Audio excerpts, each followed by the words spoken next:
दुनिया में हड़कंप है। एक खतरनाक प्रस्ताव तैयार हो रहा है। अमेरिका, ब्रिटेन, यूरोप आदि दुनिया बेचैन है। लक्ष्य एक है, एक बड़े नेता को रोकना। नाम है व्लादिमीर पुतिन। लेकिन पुतिन को रोकने की चाबी किसके पास है? वो चाबी है नई दिल्ली। ये गोरे देश इतनी जल्दबाजी क्यों दिखा रहे हैं? उन्हें डर है पुतिन जब भी विदेश जाते हैं बड़ी डिफेंस डील पक्की करके निकलते हैं। रूस की हथियार बिक्री आज भी मजबूत है। यहाँ बात वाशिंगटन को बिल्कुल रास नहीं आती। कोशिश है दुनिया के ज्यादातर देश इस प्रस्ताव पर दस्तखत कर दे ताकि पुतिन किसी भी देश में कदम न रख सके। उनके कूटनीतिक रिश्ते कमजोर पड़ जाएं। इस नए खेल का सीधा टारगेट है भारत। साल 2023 आईसीसी ने पुतिन के खिलाफ गिरफ्तारी वारंट जारी किया था। यूक्रेन युद्ध में कथित अपराधों को लेकर कई देशों ने यात्रा रोकी, लेकिन चीन, ईरान और खाड़ी देशों के साथ भारत ने इस आदेश को लागू नहीं किया। क्यों? क्योंकि भारत आईसीसी का सदस्य ही नहीं है। नतीजा, पुतिन बेझिझक इन देशों की यात्रा करते रहे। उनका सैन्य और आर्थिक सहयोग मजबूत होता गया। अब नया प्रस्ताव तैयार हुआ है। इस बार टारगेट भारत है। अगर भारत ने दस्तखत किए, पुतिन भारत नहीं आ पाएंगे या उन्हें गिरफ्तार करने जैसी स्थिति बन सकती है। यह प्रस्ताव तब आया जब 4 दिसंबर को पुतिन भारत आने वाले हैं। यह यात्रा सिर्फ मुलाकात नहीं है, इसमें सुखोई 57 और S-500 जैसी बड़ी डील्स पर मुहर लग सकती है।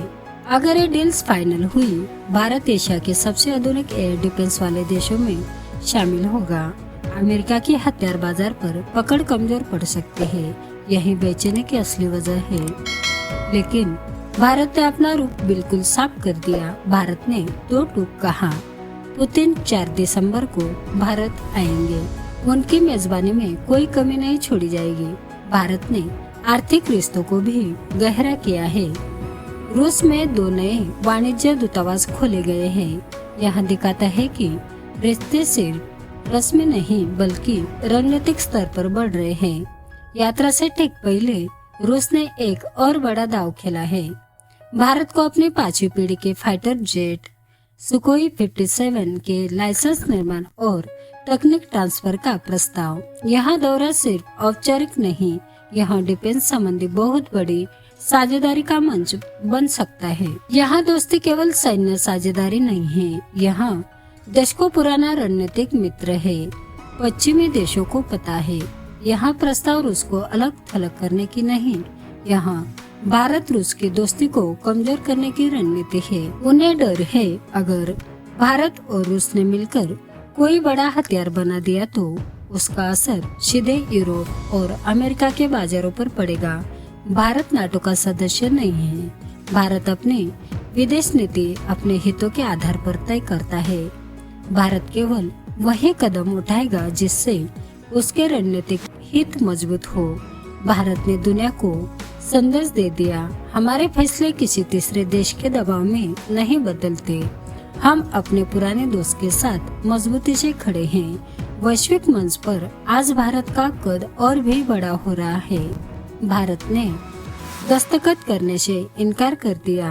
पुतिन की यात्रा समय पर होगी। आने वाली डील से भारत की सैन्य ताकत कई गुना बढ़ेगी।